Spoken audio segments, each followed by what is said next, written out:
there's lightning all the time, there had to be a burning bush somewhere. Why? Because it's just natural. It's natural. But what wasn't natural is that bush just didn't burn up big old flame. The bush kept burning and it never went out. And Moses said, are you listening to what? And Moses said, I got to go over and see this strange thing. Are you listening to me? I believe every one of us sometime in our life have had a burning bush. Something in your life that had been so traumatic or transforming or whatever. And listen, somebody was trying to get your attention. And maybe you walked off instead of looking back, and maybe I need to go over here and check this out a little bit. Because can I tell you, God is found in those places. And I believe with all my heart that God appears to many people, and they just don't realize it was God. That's what Jacob said. I was asleep in this place, and I didn't realize it was God that was here. In my worst time and the things that's going on, God is here. You know, the greatest thing that you can have to happen in your life is not to know a theology about the God, but to know something that's happened in your life that will change you forever. Can I tell you, I got things in my life. I ain't going into them. I got things in my life. People come to me and say, there ain't no God. Well, you're too late. You're too late. I done seen the guy. I done seen what he does. He done talks to me. He talks to me every day. Can I tell you something? He won't shut up. He said, God, don't talk to me. He don't stop talking to me. I get into bed at night and he wakes me up in the middle of the night. I got something to say. Lord, in the morning, please let me sleep a little while longer. Greatest thing in your life is an encounter with God. I'm praying for an encounter with God. Okay, I got you. 5 minutes. I got 5 minutes to cover 4 points. You don't think I can do that? Let's see if we can do it.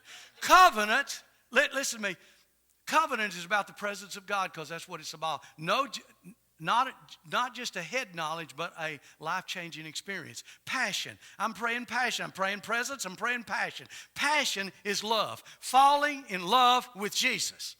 Look, I'm looking for some passionate people. You know why? Because God's looking for some passionate people. Love will take, listen to me, love will take you where law can't ever get you. Say it like say it like you mean it and act like you enjoy it. You can apply that to anything you want to in life, but especially to your spiritual experience. Have people come to church. Oh, I got saved 15 years ago. What happened to you since? Did you go to sleep? There's no passion in your life. Can I tell you something? I want my life to be changed. Fall in love with Jesus and let the love of God start flowing through your life, and your life will never be the same again. I'm praying for passion in your life. And listen, when you got passion in your life, it'll affect every other area of your life. There's some men that needs to get some passion in their life. There's some women that need to get the passion in their life. Oh, don't go there, preacher. I don't want to go there. Listen to me. Our Father is a passionate God. Oh, no. That ain't God. Couldn't be. He wouldn't act like that. You ain't read the book. Isn't it interesting that our Father put a romance novel in the middle of his book? Why? Because he's passionate. If you want to be like him, I'm praying you get passion. The second thing, power. God called you to have power in your life. The church was born in power. Listen to me. Well, the church is this and the church is that. We got to be known by our theology. God says you be known by your power. In the book of Acts, on the day of Pentecost, he said, wait, what are we waiting on? Acts chapter 8, 1 verse 8, wait till you receive power from on high, and then you'll be my witnesses, both in Jerusalem and Samaria and to the uttermost parts of the world. Folks, I pray for power in your life. I pray for power in my life. I don't want to just hear about the miracles in the Bible. I want to participate in them. I want some of them. And you ought to want the same thing. God has called you to have power. Oh, I'm just not like that. Yes, you are. You're being created to be that. Powerful. Why? Because the same Spirit that raised Jesus from the dead lives inside of you. That's pretty much power. The third thing, purity. Purity. Purity. Listen to me. Purity is a flow from the heart, not a performance of discipline. We got people who are coming to church and coming to God and all these other things, and you want to teach them, oh, well, let me teach you how to behave. Listen to me. Your behavior flows out of your being. Not out of your being, out of your behavior. You don't believe that, but that's true. That's absolute truth. Can I tell you, I want purity in my life. I've asked God to give me that purity in my life, and that purity flows from your heart, and it flows from the Spirit. Hear this right now. One of the things I asked God, I said, God, I want you to put me purity in my ministry, what I say and what I speak. And not only that, how I act with my wife, how I act with those people around me, and how I take care that I don't cheat people and I don't do all these things. I want some purity in my life. Why? Because they got a lot of people out there that's propagating a whole lot of stuff, but they ain't living up to it. And I'm not going back to them and say act better. What I'm saying to you is when you got the purity that starts flowing out of you, I'm just like you or anybody else. I got passions. I got things inside of me, but God don't let me go there. Why? Because there's a different spirit inside. The purity flows from the heart. That a heart that's in love with God. Last thing, I'll just do this. Purpose. Purpose. Purpose. You're not here by mistake. Listen to me. You're not here by mistake. You're not here waiting on your Social Security check. You're not here to your children get raised and get ready on their own. You're not here to do the job that you got. We're going to stand up. Everybody stand up. We're not doing those things right now. That's not why you're here. You're here to fulfill the purpose of God in your life. Come on, Michael. Give me some music. Listen to me. I got a message in each one of these. We'll come back. Maybe we get them later in the whole deal. But I want you to get this before you go. People say, well, I don't have a purpose. That's a lie. It's a lie from the enemy. In the book of Jeremiah, God appears to Jeremiah and says, Jeremiah, before you ever set foot on this earth, I called you as my prophet. And you will go and do everything that I placed inside. There are things inside of you. I have people come to me and say, I felt like committing suicide.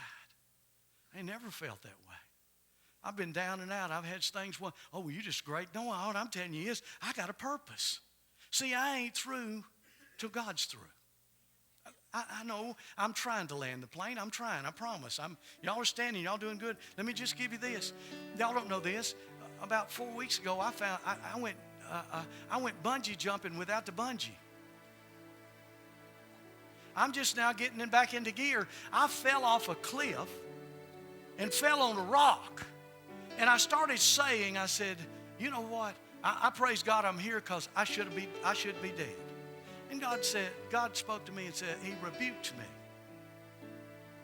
Shut your mouth. No, you shouldn't be dead. Because, son, I want to tell you something. You fell about 10, 15 feet, whatever. You fell 10, 15 feet and landed on a rock. But hear this right now. I don't care if you was on the Empire State Building and you fell off of it and you hit on concrete down below. If you wasn't through with your purpose, you ain't going nowhere. That's the purpose-driven life.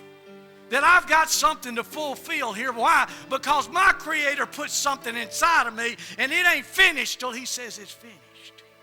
Are you listening to me? There's those things inside you. I don't have anything all the time. How does that go along with the prodigal? I'll tell you. Listen to me. I'm ignorant. I learn things all the time. I was looking up. Do you ever just look up words? I think I know the meaning of words, and I look them up, and I don't know the meaning. And I preached this message and whatever, and I've talked about the prodigal. Let me ask you something, just quick, and I'm just going to do it quick. Who knows the meaning of prodigal? Who knows that? What does it mean? I didn't know that. Say it again. It means wasteful. I thought prodigal was this guy that ran away and was not doing the right stuff, and then he come home. He's a prodigal. No, that's not the meaning of the word. It means wasteful. Can I tell you something? Our Father has given you an inheritance, and I pray to God you don't waste it before you go out of here. Don't be a wasteful man. Son, come on home.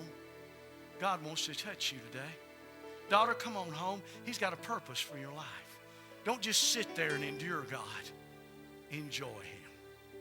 He'll change your life.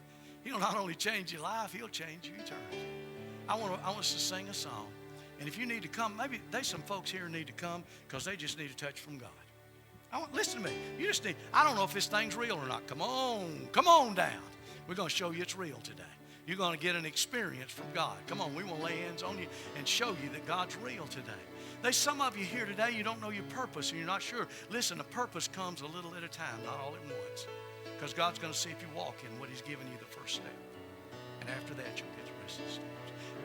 People are here that need healing. We had a word of knowledge. Gail gave us a word of knowledge this morning. There's somebody that's I'm going to try to give it the way she gave it. That's all tight or choked up in their throat, but not only in their throat, but it runs down their back. And she said, I feel like it is stress or depression or whatever. I don't know what it is, but God says He wants to touch them and release them today. So that's for you.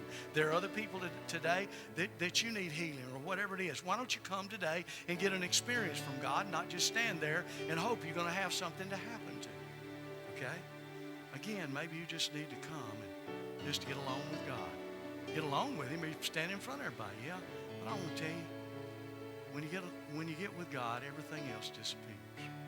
We're going to sing a song, and I want you to sing it from the heart. I want you to listen to the words. I love this song. And I want you to listen as we sing. Can we sing this song? And as we sing, you're welcome to come. Now, when they come, we got some folks that know how to help people get into an experience, and you come help them with the experience, okay? Maybe you need healing today. I don't know what you need. Maybe salvation today. Maybe deliverance today. I don't know what it is, but whatever it is, God's going to meet it if you come. Come on.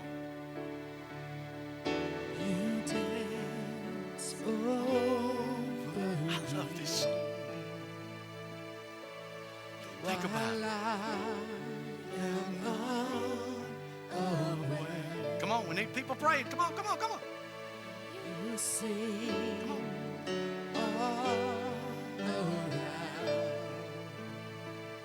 Come on. Hey, I'm waiting for the spiritual folks to come. Punch your neighbor and say, you are the spiritual folks. Come on. You may get to experience a miracle today. Would you like to experience you could? Lord, I'm amazed by you. Lord, I'm amazed By you. You started on a journey of 1,000 steps, but your steps have already started. And God says, I'm going to quicken the steps. What started slow is fixed and moved pretty fast. God's going to show you things that you ain't never seen before, and it's going to change your life. You're not going to be the same person you are today because God says, I'm making you into the person I created you to be. But not only that, you'll walk it out in your life, and you won't walk it alone. Father, I praise you right now for the power of God to minister to her, the love of God, that she knows exactly that you are there before her. And before she takes a step, you're there with her in Jesus' name. Amen. Miss Betty's going to pray with you. You'll pray with her too. And then so I want to tell you, there's miracles happening. Miracles are happening right now. They're already happening. Let's sing it. I want to hear you sing. I'm amazed by you